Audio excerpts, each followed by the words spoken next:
황재성 씨한테 제가 질문을 하나 드리고 싶은데요.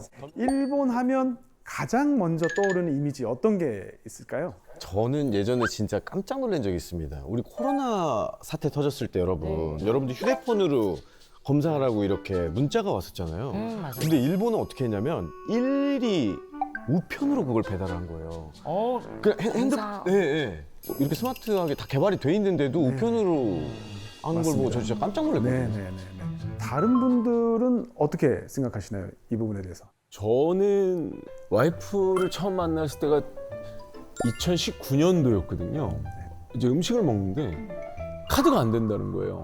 커피를 먹어도 카드가 안 된다고. 이때는 또 잘 안 됐을 때네요. 19년도는 안 돼가지고 카드만 들고 갔다가 와이프 앞에서 굉장히 부끄러웠던 적이 있거든요. 그 커피값 하나도 못 내는. 18살 어린데 와이프가 돈을 대신 해주고 그래서 일본 왜 이렇게 멈춰있지라는 생각을 맞아요. 그때 했었거든요.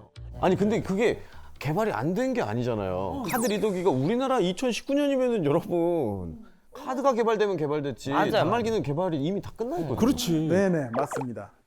저도 이제 몇 년 전에 비슷한 경험을 했는데요. 이제 일본 동료들하고 좀 긴급하게 서류를 좀 처리할 일이 있어가지고 동료들한테 부탁을 하나 했습니다. 제가 이제 PDF 파일로 서류를 보낼 테니까 거기에 이제 전자 서명을 해서 다시 나한테 빨리 돌려달라 이렇게 네. 얘기를 했는데 이제 여러 가지 문제가 생겼어요. 일단은 PDF 파일을 열지 못하는 동료가 있었고요. 그 다음에 또 어떤 동료는 아니 이거 이렇게 처리하는 게 보안상의 문제나 이런 것들 문제되지 않을까? 그래서 굉장히 걱정을 하는 동료들도 있었습니다. 그래서 제가 야 그러면 어쩔 수 없다. 혹시 팩스 있냐? 근데 팩스는 다 가지고 있는 거예요. 그래서 빨리빨리 팩스로 처리합시다. 그래서 일이 해결이 됐던 적이 있었습니다. 이게 불과 사실은 뭐 몇 년 전인데 실제로 일본에서는 팩스 도장 종이가 3대 신기라고 불립니다. 원래 이 3대 신기라는 거는 그 일본의 건국 신화에 나오는 거울, 칼, 그리고 고곡이라고 불리는 장식용 구슬을 말하는 건데요. 이게 이제 일본 왕실 대대로 전해 내려오는 보물이죠. 그런데 이제 새로운 21세기의 3대 신기가 바로 이 팩스 도장 종이가 꼽히고 있습니다. 그래서 학교나 관공서에서는 여전히 팩스를 많이 사용하고 있고요. 맞아요. 그리고 여러 가지 이제 재밌는 사항들이 많았는데 2020 도쿄올림픽이 1년 사실 늦춰져서 2021년에 치러졌는데 그때 이제 NHK가 전 세계에 발신을 하면서 팩스로 응원 메시지를 보내달라.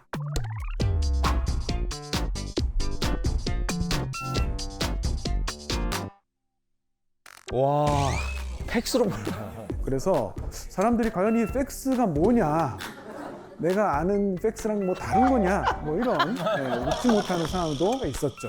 그것뿐만이 아니고 전 세계하고 비교가 되는 그 사건이 있었어요. 바로 이제 코로나19인데요. 코로나19가 되면서 재택근무를 하는데 일본은 재택근무 비율이 굉장히 낮았습니다. 왜냐하면 도장을 찍어야 돼서 집에서 직장으로 출장 신청을 한 다음에 직장 가서 도장을 찍어야 되는 상황이 있었습니다. 재택근무 의미가 없죠. 복잡해. 도장 때문에 왔다 갔다 하는 거야 계속. 그리고 선거가 있었거든요. 코로나 기간 중에. 그때 이제 일본에서 지자체 공무원들이 연필을 다 깎고 있었습니다. 와. 선거 때문에. 왜냐하면 일본은 이제 선거할 때 투표 용지에 그 연필로 이름을 쓰거든요. 그렇죠. 맞아요. 근데 이제 감염의 위험도 있고 하니까 1인당 연필 하나씩 주려고 공무원들이 10,000개를 다 깎는 거예요. 이럴 수가 있나. 실제로 이제 이 조사를 보시면 이 디지털 기술 같은 이제 적응력을 조사한 건데 일본이 32위입니다. 미국이 1위고 한국이 6위로 평가된 거하고 비교하면 차이가 굉장히 많이 크죠. 그러네요. 그렇다면 이게 일본 사람들이 도대체 왜 이러는 거냐, 아날로그를 정말 좋아해서 그런 거냐 이렇게 생각하시는 분들이 많은데요. 이게 역사적인 배경이 좀 있습니다. 왜? 이유가 있구나. 우리가 이제 산업혁명이라고 할 때 이 산업혁명이 1차 산업혁명도 있고 2차 산업혁명도 있고 이렇게 차수가 좀 있는데요. 그 1차 산업혁명은 18세기 말에서 19세기 초까지 영국에서 일어난 혁명이죠. 그래서 이때 가장 핵심이 됐던 기술이 바로 증기기관입니다. 근데 이 증기기관은 전 산업에 응용되면서 관련된 이제 보완적인 발명이 많이 일어나거든요. 그래서 이 증기기관 같은 걸 우리가 범용기술이라고 부르는데 19세기 말이 되면 이제 내연기관하고 전기 모터가 이제 새로운 범용 기술이 되죠. 요걸 이용한 게 자동차, 세탁기 이런 거고요. 그다음 또다시 100년 뒤 20세기 말에 범용 기술이 뭐냐면 인터넷하고 컴퓨터입니다. 이게 1990년대인데 일본은 1990년에 버블이 붕괴하고 한 10년 동안 장기 침체를 겪으면서 이때 충분히 투자가 돼야 되는데 투자가 되지 못했어요. 그래서 1980년대까지 썼던 그 레거시 시스템, 그러니까 팩스 도장 종이가 바뀌지 못하고 그대로 남아 있었던 겁니다. 그런데 네트워크 효과라 그래서 우리가 스마트폰을 나만 쓰면 쓸 데가 없죠. 누군가 다른 사람도 스마트폰을 써야 통화가 되잖아요. 그래 쌍방이지. 그렇죠. 나만 컴퓨터를 가지고 있고 아무도 안 가지고 있으면 이게 무용지물입니다. 그런데 팩스는 좀 오래됐지만 누구나 다 가지고 있기 때문에 그나마 팩스가 굉장히 편한 거죠. 네. 아 이게 무슨 문제인지 그게 확실히 네트워크 알았습니다. 효과입니다. 그러니까요. 그런데 사실은 이게 아날로그가 좋아서 한다라고 얘기하기는 좀 어려워요. 왜냐하면 아날로그도 할 수 있고 디지털도 할 수 있는데 내가 굳이 아날로그가 좋아서 난 이걸 선택할 거야 라고 하면 취향인데 지금 일본의 상황은 아날로그를 쓰면서 디지털이라는 선택지가 없는 경우가 많아요. 그래서 맞아요. 어쩔 수 없이 쓰는 경우가 많기 때문에 취향보다는 환경적인 측면이 상당히 많이 작용하고 있다 이렇게 볼 수 있고요. 일본도 이제 이 문제의 심각성을 알고 있기 때문에 디지털 청이라는 관청을 만들었습니다. 그런데 이제 반응이 어땠냐면 한 달 반 만에 400건이 넘는 항의성, 반론이 제출됐습니다. 왜 그래? 일단 이메일은 사이버 공격에 취약하다, 팩스가 좋다 이런 의견이 많았고요. 또 이 국회의원들이 여전히 팩스를 많이 쓰고 있기 때문에 같이 일을 하려면 또 팩스를 아까 말씀드린 이 네트워크 효과 때문에 팩스를 버릴 수가 없는 거예요. 예, 그래서 지금 일본은 아직도 이 팩스를 버리는데 만만치 않은 문제가 많이 남아 있고요. 다만 우리가 이제 오해하시면 안 되는 게 일본이 디지털화에 뒤처져 있다 그래서 뭐 민간 부문까지 다 뒤처져 있다라고 생각하시면 좀 곤란하고요. 우리가 생각하는 이 뒤처져 있는 부분은 대부분 공공 영역, 퍼블릭 섹터의 디지털화가 굉장히 뒤처져 있고 민간 부문은 그래도 격차가 그렇게 크지는 않습니다.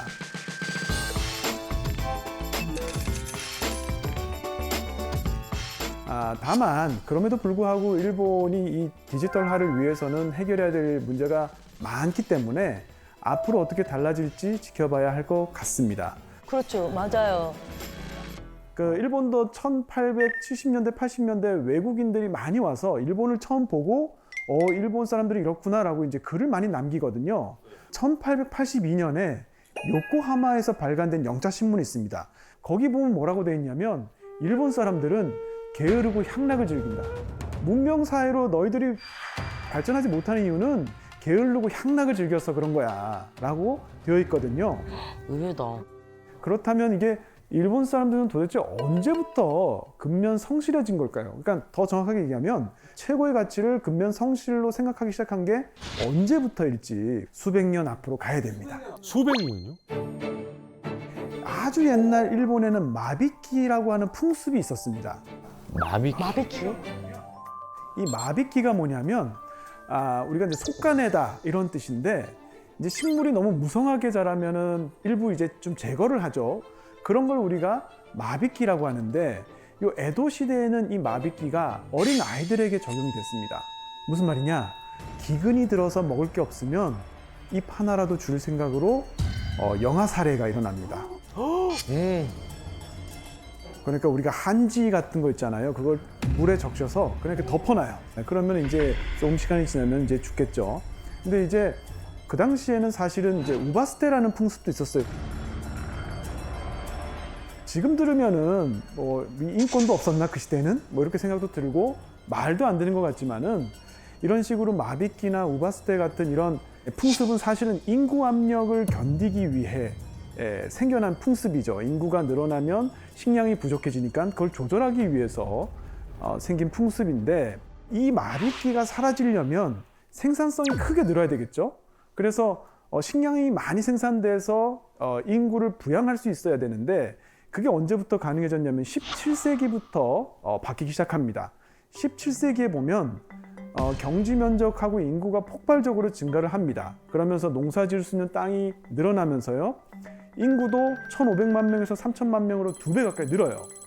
그런데 이제 18세기가 되면은 이제 정체가 시작됩니다. 이미 이제 토지는 개간할 대로 다 개간을 했고, 여기서 더 많은 인구를 부양하려면 이제 어떻게 해야 되냐면, 이미 개간된 토지에서 더 많은 작물을 수확해야 돼요. 그래서 쌀도 하나를 심어도 좀 더 많이 열리는 걸로, 그 다음에 이모작을 또 합니다. 그래서 이제 2번 농사를 지어서 생산 단위 면적당 생산량을 많이 늘리는 건데, 그렇게 하려면 땅이 이 지력이 빨리 떨어지죠. 농사를 2번 지으니까. 그래서 이때 쉽게 얘기하면 이제 양분이 충분한 금비라고 비료를 사서 써야 돼요. 요거를 사서 쓰려면 돈이 필요하죠. 네. 그러면 농사를 지어서는 이게 감당이 안 되는 거예요. 그러면 어떻게 되냐? 낮에는 농사 짓고 밤에는 옷감 짜고 농한기, 농번기 관계없이 24시간 365일 정말 열심히 일해야 겨우겨우 살 수 있는 환경이 되는 겁니다. 이거를 우리가 근면혁명이라고 합니다. 근면하게 일해서 생산성 혁명을 발생시키는 거거든요. 근데 요게 생기면서 일본 사람들 사이에서는 야, 부지런하지 않으면 너 죽어. 근데 정말 죽는 거예요. 부지런하게 살아야지 겨우겨우 먹고 살 수 있는 거니까요. 그러네요. 그래서 근면하게 사는 게 최고의 덕목이다, 이런 게 만들어졌고요. 이게 나중에 산업혁명을 하면 노동자를 확보할 때 우리가 취업시켜줄 테니까 일해라 그런다고 성실히 일하지 않거든요.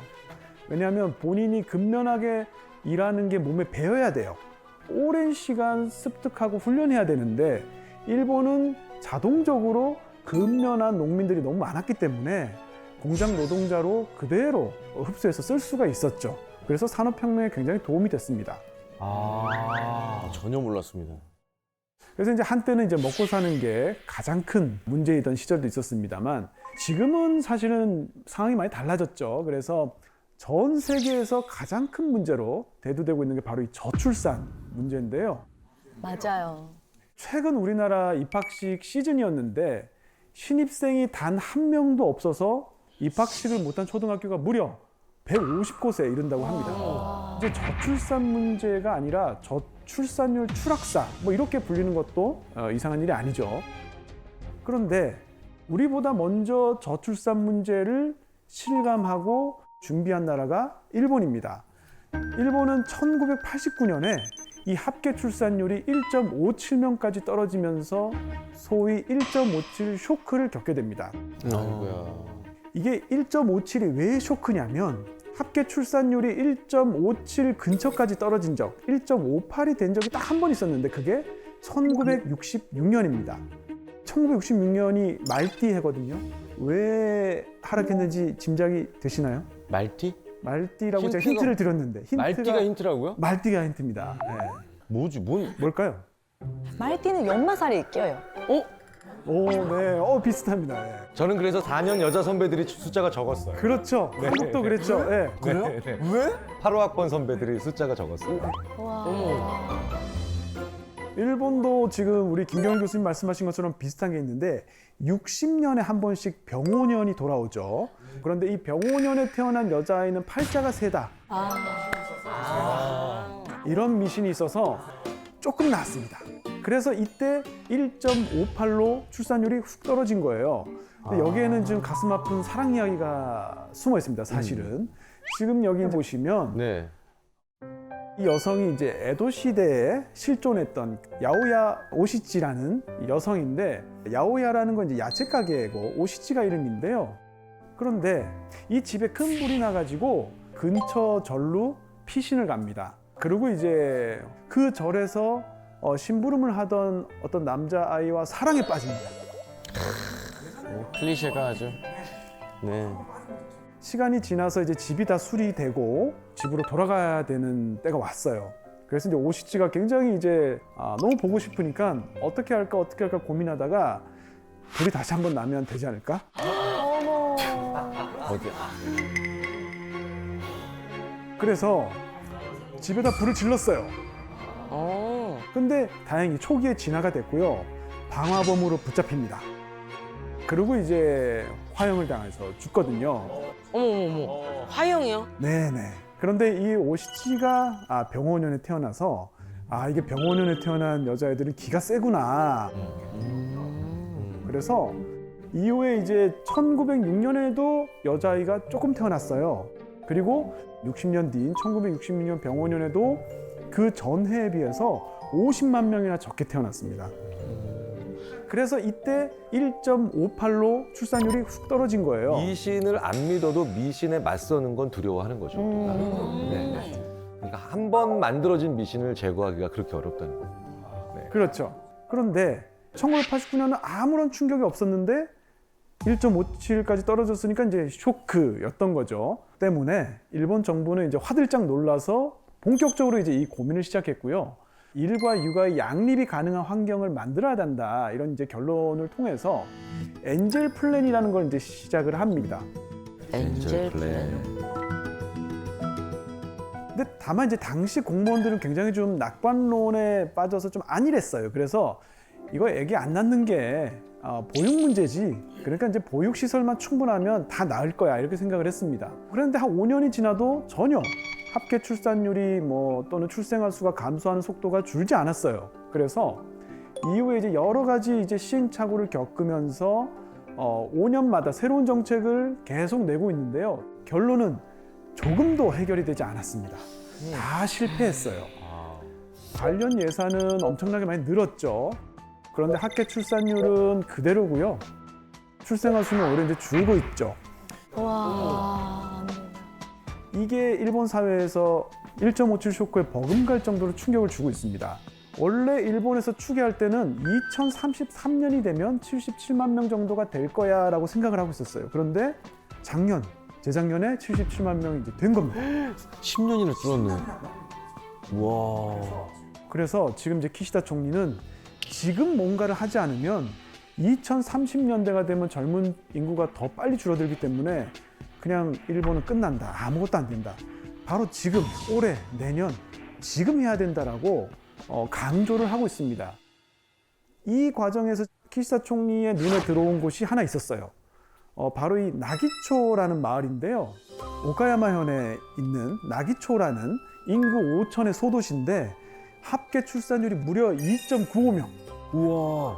2.95명이에요. 네, 그러니까 집에 아이가 거의 한 3명인 거예요. 3명 가까이 있는 거죠. 어떻게 그럴 수 있지? 그래서 말 그대로 키세키노마치, 기적의 마을이라고 소개가 됐습니다. 그래서 이제 우리뿐만이 아니고요. 일본 전 세계 이 사회과학자들이 몰려들어서 이 나기초 마을을 지금 연구하고 있어요.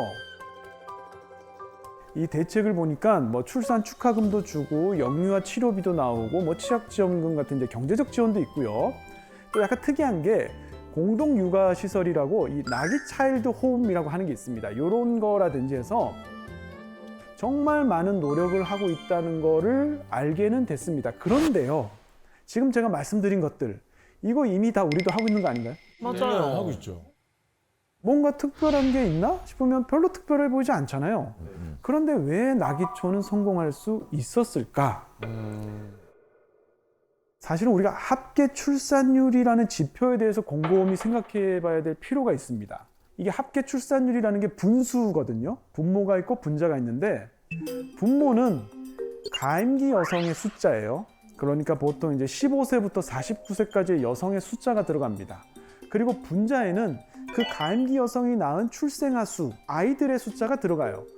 그런데 합계 출산율이 상승하려면 분자인 출생아 수가 늘면 상승하겠죠. 근데 우리는 보통 그걸 생각하는데 한 가지 더 있습니다. 분모, 가임기 여성의 숫자가 줄어들어도 합계 출산율은 올라갈 수가 있죠.